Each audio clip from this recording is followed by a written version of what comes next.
E como esperado, o Bitcoin e as altcoins estão se recuperando no início de janeiro. E aí, até onde será que o Bitcoin vai subir? Será que a gente vai ver as criptomoedas subindo mais? Ou será que a gente vai voltar para aquela situação de dezembro? Vou estar falando disso nesse vídeo. Vou estar atualizando a análise gráfica do Bitcoin, que pode estar formando algum padrão aí nos tempos gráficos menores. Vou estar atualizando a análise dos eventos macroeconômicos. Hoje aconteceu algo que deixou o mercado americano um pouco triste. Vou falar disso, vou estar atualizando a análise de sentimento do Bitcoin, a análise dos gráficos das principais criptomoedas. Mas antes de continuar, pessoal, primeiramente não deixem de se inscrever aqui no canal Criptográfico no YouTube, ativar o sininho para receber as notificações, deixar o like para dar aquela força, deixar seus comentários aí embaixo, se inscrever se ainda não forem inscritos. E se você quer entrar na promoção da CoinEx, que está disponibilizando até $100 para novos usuários, aí embaixo vai ter um link para você criar a conta lá. Essa promoção é somente para novos usuários, você tem que entrar com o link que eu vou deixar aí embaixo para poder participar, tá? E, pessoal, você tem que fazer aqui alguns passos, tá? Cumprir algumas coisas para conseguir ter esses $100 aí de cashback, de cupom, tá? Cada tarefa aqui vai dando um pouco e no total tudo soma $100. Então, se você não tiver conta e ainda quiser participar dessa promoção, corre, porque é só até o dia 12 de janeiro, tá? Mas vamos lá falar da situação do Bitcoin, que é o que tá todo mundo ansioso para saber. E aí, será que janeiro vai ser um mês melhor para o Bitcoin? Vou estar falando disso nesse vídeo, pessoal. Bem, primeiro, tá indo aqui para o gráfico do Bitcoin, comentando aqui sobre o que está acontecendo em termos de gráfico. Tá? Nos últimos dias a gente estava bastante preocupado, porque o Bitcoin estava indo numa direção em dezembro perigosa, ele poderia estar formando ali um ombro, cabeça, ombro, e ele ainda pode estar formando, tá? A diferença é que ele foi um pouco mais para longe ali dos $90 mil, tá? Como eu havia dito nos últimos dias aí, ele não poderia romper $90 mil, mas dezembro acabou sendo aquilo ali que a gente falou, né? O mercado ficou mais ali entre os 100 mil e os $90 mil, e agora pode ser que a gente tenha uma mudança nisso, tá? Em termos de gráfico, aqui no gráfico diário a gente está com aquela mesma situação, ele não confirmou o ombro, cabeça, ombro, ele está se segurando bem nos $90 mil, isso é importante, tá? Isso é um sinal positivo aí, tá? E o volume de negociação, pessoal, hoje pelo menos foi bastante interessante. O candle do gráfico diário fechou até bem aqui comparado com os últimos candles, tá? Mas ainda assim, hoje ainda foi um dia de baixa liquidez nos mercados, né? O pessoal ainda está emendando o feriado com o final de semana, então a gente não está tendo um volume de negociação tão expressivo, tá? Mas o que eu estou vendo aqui, pessoal, é que parece que o Bitcoin pode estar formando um padrão interessante aqui, tá? Eu estou vendo algo aqui no gráfico que, na minha visão, pode ser um sinal de que o Bitcoin pode engatar uma alta aí em breve, tá? Se a gente fizer um desenho aqui, eu estou enxergando aqui o Bitcoin parecendo estar formando e rompendo para cima uma cunha descendente, que é um padrão que normalmente indica alta, tá? E caso esse rompimento aqui se confirme, para mim ele rompeu, tá? Mas se a gente for fazer uma projeção aqui de alvo dessa cunha assim, descendente, o alvo estaria lá na região dos $114 mil.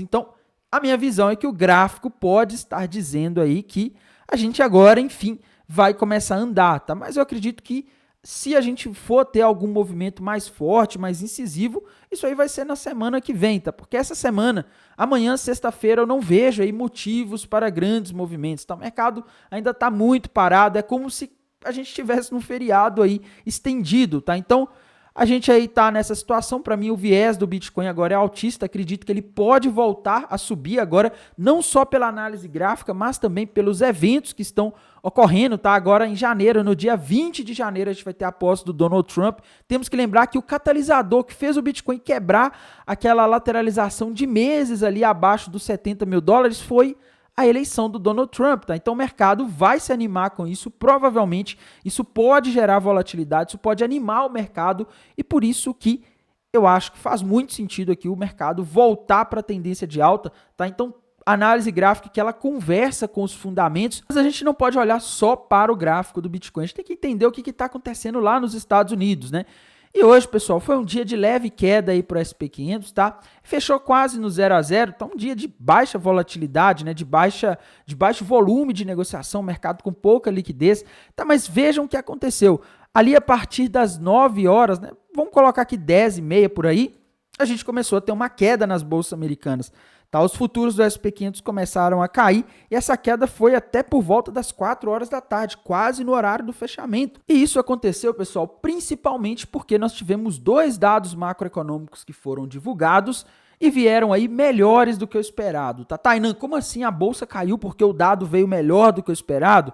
O que aconteceu foi o seguinte, pessoal, os pedidos iniciais de seguro-desemprego vieram abaixo do esperado, vieram 211 mil na última semana, enquanto o esperado eram 222, enquanto na outra semana, na semana anterior a essa que a gente teve o resultado divulgado hoje, veio 220, ou seja, veio muito abaixo do que era esperado, tá? Quase 10 mil vagas abaixo da semana anterior e mais de 10 mil vagas, 11 mil vagas abaixo do esperado. Isso aqui mostra que o mercado de trabalho dos Estados Unidos segue aquecido, o que pode ser aí um motivo de inflação, que pode ser ruim para as criptomoedas, já que isso pode indicar inflação. E vocês sabem que inflação não é algo bom para as criptomoedas, porque ela força o Banco Central dos Estados Unidos a manter juros mais altos. Inclusive, esse é um dos grandes medos do mercado no momento.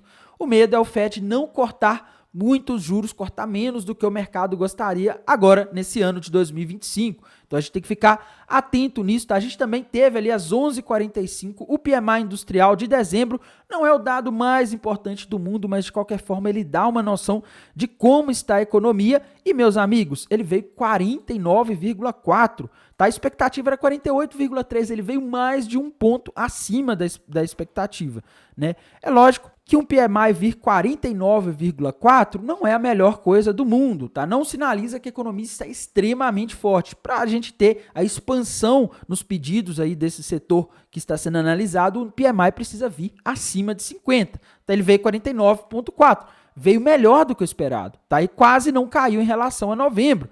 Então isso aqui mostra, na minha visão, que a economia dos Estados Unidos está forte, até porque, pessoal, a gente está tendo uma coisa aí que desde que o Trump foi eleito, a gente teve uma valorização do dólar frente a outras moedas, principalmente moedas de países emergentes, tá? Não é só o real brasileiro que se desvalorizou frente ao dólar, pessoal. A maioria das moedas da maioria dos países aí se desvalorizou, tá? É lógico que o real foi algo aí, o dólar foi para cima de R$6, foi uma coisa assustadora, tá? Mas em termos aí globais, não foi uma coisa exclusiva do Brasil. A gente está tendo uma valorização global do dólar. E o que eu quero chegar, o ponto que eu quero chegar aqui é, mesmo com o dólar estando mais caro para a maioria dos países do mundo, a gente teve uma demanda no setor industrial dos Estados Unidos maior do que o esperado. E o setor industrial dos Estados Unidos é o que mais vem sofrendo nos últimos tempos, tá? É o que mais, os PMIs industriais são os que mais vem mostrando aí contração, tá? Eles têm vindo muito ruins nos últimos meses, aí ao longo de 2024, do ano todo, e dessa vez ele veio relativamente forte, tá? Mesmo com o dólar forte, os Estados Unidos pouco competitivo em seus produtos industriais, a gente teve um PMI aí melhor do que o esperado do setor industrial. Então, isso acendeu o alerta, isso explica uma boa parte da queda ali nos mercados americanos, tá? Amanhã, sexta-feira, a gente vai ter o PMI industrial ISM de dezembro. Esse aqui é mais importante do que esse de hoje, tá? Porque o PMI medido pelo ISM, ele é mais completo, tá? Ele traz aí uma análise mais abrangente e o mercado olha mais para ele. Mas no geral, pessoal, os dados dessa semana não são dados decisivos que vão mudar muita coisa, tá? São dados aí que podem gerar algum ruído, tá? Mas se ele vier, por exemplo, melhor do que o esperado, acima de 48,3, o mercado pode não gostar, mas não acho que é isso aí que vai mudar muita coisa, tá? A semana que vem já tende a ser uma semana bastante agitada em termos de calendários econômicos nos Estados Unidos, tá? A gente vai ter muita coisa acontecendo ao mesmo tempo e muita coisa que pode mexer aí bastante com o mercado de criptomoedas. E a gente também não pode deixar de olhar, pessoal, para o que andou acontecendo na análise de sentimento, tá? As baleias podem estar se preparando para jogar o Bitcoin para cima. E eu falo isso, pessoal, porque hoje aí, principalmente até o meio-dia, a gente teve uma subida muito forte do Open Interest que chegou ali acima de 94k, pessoal. O Open Interest subiu, tá? Ao mesmo tempo em que o Long Short Ratio caiu, tá? Isso daqui, meus amigos, mostra que o pessoal andou abrindo posições short, posições apostando na queda de forma muito pesada, de forma muito alavancada, ao longo dessa quinta-feira, dia 2 de janeiro, tá? Então o pessoal está começando o ano apostando na queda do Bitcoin. Geralmente vocês sabem o que acontece. Geralmente o Bitcoin ele faz o contrário do que a maioria espera. Se a maioria espera que ele vá cair, geralmente o que acontece é o contrário, ele sobe. Então, se você é um desses que está aí apostando na queda, apostando que vai cair, cuidado, porque isso daqui é perigoso, tá? E aqui no Liquidation Rich Map, pessoal, eu vim alertando que a gente tinha bastante liquidez acima, tinha mais liquidez acima do que abaixo, tá? Eu tinha falado disso aí na última análise que eu fiz no último dia do ano de 2024. E, meus amigos, aconteceu que o Bitcoin subiu e foi lá e buscou essa liquidez ali na região dos 97, próximo aos 98, mas o mapa de calor está mostrando que a gente ainda tem bastante liquidez acima ali na região dos 97.800, então o Bitcoin não consumiu toda a liquidez que a gente tinha acima, tá? E se a gente olhar aqui um apanhado geral do mapa de calor, a gente ainda tem mais liquidez acima, bem mais do que abaixo, tá? Então, eu vejo aqui uma chance grande de o Bitcoin tentar buscar aquela liquidez ali próximo dos 98 mil dólares, tá? Então, se eu tivesse que apostar, se ele vai para cima, buscar os 98 mil, ou se ele vai para baixo ali buscar os 90, eu apostaria que ele vai buscar os 98, tá? Principalmente se o pessoal continuar apostando na queda como estão apostando aí nas últimas horas. Também não podemos deixar de falar, pessoal, da situação aqui das principais criptomoedas do mercado, tá? A gente teve uma subida aí generalizada nas altcoins, com exceção da Ethereum, né, que não tá conseguindo mais uma vez aí fazer movimentos muito fortes, tá? Mas mesmo assim subiu um pouquinho hoje, tá? E sinceramente, pessoal, por enquanto não consigo ver nenhum padrão gráfico novo aqui na Ethereum para fazer uma projeção de preço, mas eu vejo que se ela vier a romper a região ali acima dos 3.550 dólares, ela vai formar um padrão gráfico, tá? Ela vai formar ali um fundo duplo se ela romper para cima aquela região. Caso isso ocorra, o alvo desse fundo duplo da Ethereum será na região de aproximadamente, vamos ver aqui, na região de aproximadamente 3.800, tá? Tainan, então você está dizendo que a Ethereum vai a 3.800, pessoal? Atenção no que eu falei, tá? Ela ainda não rompeu para cima, ela precisa romper para cima a região ali dos 3.550, tá? Se ela romper, ótimo, aí sim ela deve buscar aquela região, tá? E lembrando, pessoal, a gente está num período em que, se as coisas acontecerem igual aconteceu lá em 2021 e 2017, janeiro pode ser o mês das altcoins e da Ethereum também, tá? Porque foi no mês de janeiro em 2021, que foi o quarto ano do ciclo de alta passado, e no janeiro de 2017 também foi o quarto ano do outro ciclo de alta lá de 2017, é que a gente teve a Ethereum subindo forte e as altcoins começando a performar, tá? Então, eu vejo esse cenário aí que pode ser bastante positivo aí para a Ethereum e para a maioria das altcoins, então fiquem de olho, tá? Solana, pessoal, o gráfico da Solana aqui rompeu para cima, o que pode ser considerado um pequeno fundo ombro, cabeça, ombro invertido aqui, tá? No gráfico da Solana. E se a gente for fazer aqui uma projeção desse ombro, cabeça, ombro invertido, tá?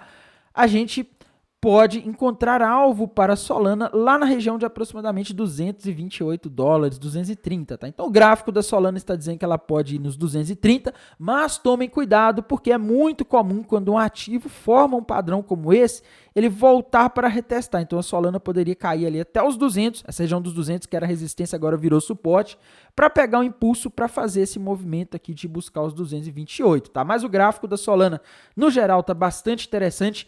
Gráfico da BNB segue sem nenhum padrão gráfico, tá? XRP também aí não temos um padrão gráfico muito claro por enquanto, tá? Temos que aguardar aí para ver se ela vai formar alguma coisa, porque o gráfico dela tá bem parado, né? Bem difícil aí de a gente fazer uma projeção. ADA Cardano, pessoal, como eu disse nos últimos dias, eu não acreditava que a ADA Cardano iria buscar o alvo desse ombro, cabeça, ombro mais, tá? Eu achava que ela não ia e, de fato, eu acho que ela não vai mesmo, tá? Porque ela tá acompanhando aí a maior parte do mercado e a gente mudou aí a perspectiva agora nesse mês de janeiro, né? Em dezembro o mercado ele realmente ficou muito baixista aí para as altcoins, mas o que eu estou vendo aqui é o seguinte, a Cardano ela parece estar formando um padrão interessante, né? Eu vejo aqui a possível formação de um fundo duplo no gráfico da Cardano, e se ela vier a romper para cima a região dos 99, vamos colocar a região de $1, tá? Vamos arredondar, se ela romper $1 para cima, o alvo para ela vai ser lá em 1,19, ou seja, ela pode subir aí aproximadamente 20% em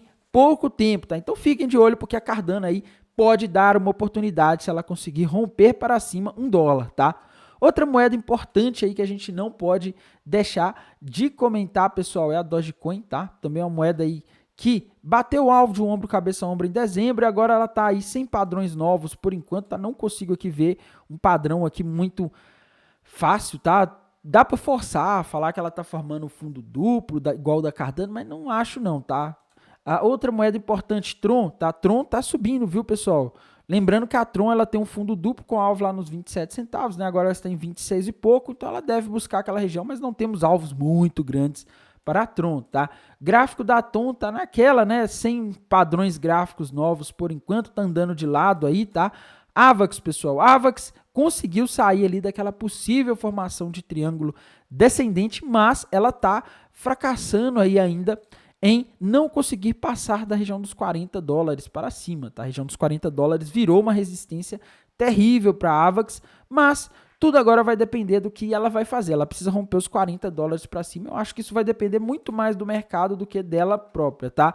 A AVE, pessoal, sem padrões gráficos por enquanto, tá? Gráfico da Pendle tá andando de lado também, sem padrões gráficos por enquanto, tá? Gráfico da NIA tá andando de lado também, sem padrões gráficos por enquanto. Gráfico da SUI, a mesma coisa, andando de lado, tá? Outra moeda importante aí que a gente não pode deixar de comentar, pessoal, Chainlink. Tá? O gráfico da Chainlink também sem padrões gráficos no momento, por enquanto, tá? Outro gráfico importante aqui é a Polkadot, também sem padrões gráficos novos por enquanto, tá andando de lado nessa região dos 7 e pouco. E pessoal, fiquem de olho nessa moeda que é a Secret, tá? Eu vejo essa moeda aqui subindo muito forte agora em janeiro, se o mercado realmente repetir o padrão de 2021 e 2017, como parece que está repetindo. Tainan, que padrão é esse? É o padrão que eu disse, tá? Das criptomoedas, das altcoins, principalmente, começarem a performar bem no janeiro do 4º ano do ciclo. Se isso acontecer dessa vez, mais uma vez, meus amigos, a Secret é uma moeda aí que ela tem potencial de subida para esse ciclo, tá? E a Secret, pessoal, eu não gosto muito de análise gráfica nela, né? Porque você sabe que ela é muito volátil, ela costuma aí fazer muitas armadilhas, às vezes ela não respeita os padrões gráficos, tá? Mas se a Secret conseguir romper aquela resistência ali de aproximadamente os 60 centavos de dólares, pessoal, eu vejo ela formando aí um ombro, cabeça, ombro invertido dessa tendência de queda que houve em dezembro, e o alvo desse padrão ele poderia ser na região de aproximadamente 90 centavos. Tá? E se a Secret de fato for em 90 centavos, ela vai estar rompendo ali a região de 86, por ali, que é uma região que tem uma resistência muito forte. E se ela passar dali, meus amigos, um abraço, tá? Porque aí ela tem espaço. Lembrando que a Secret ela é uma moeda que ela tem um comportamento extremamente volátil. Então, quando é para cair, ela cai muito, tá? Uma moeda de baixo market cap, é uma moeda perigosa aí de investir por causa dessa volatilidade excessiva, tá? Mas também quando tem que subir, ela sobe forte em um único dia, tá? Então, eu tô de olho na Secret e fique de olho, porque se ela conseguir passar ali dos 60 centavos, pode ser uma oportunidade interessante, tá? Eu acho que para hold é uma moeda aí que ela tem um potencial para o pessoal que tem um apetite maior a risco, tá? Para quem assume riscos maiores, é uma moeda que pode ter um retorno interessante. E é isso, pessoal. Vejo a Secret aí bastante forte nos últimos dias. Tá dependendo aqui, se eu forçar a barra, eu consigo até desenhar aqui um triângulo ascendente se eu ignorar as sombras dos candles, tá? Porque essas sombras aqui, infelizmente, às vezes elas atrapalham bastante, tá? Elas às vezes criam uma certa distorção na análise gráfica, mas a gente vê aqui, dá para desenhar um possível triângulo ascendente, tá? Aqui, mesmo que ele não esteja confirmado, o fato de ela estar respeitando aqui a região de suporte desse triângulo, né, fazendo fundos cada vez mais altos enquanto os topos são na mesma altura, pode ser um sinal de que os compradores estão mais fortes e uma hora eles vão acabar rompendo isso daqui e indo buscar o alvo aqui desse possível triângulo, tá? Então, fiquem de olho porque a Secret, não só de análise gráfica, de fundamento, mas ela parece estar num contexto bastante interessante. Beleza? No mais, pessoal, irei mantendo vocês atualizados aqui pelo canal do YouTube, lá pelo canal do Telegram. Desejo a todos uma excelente noite de quinta-feira, um excelente 2025 para vocês, para os familiares de vocês, que esse ano seja um ano de muita paz, prosperidade, alegria e até mais. Tchau!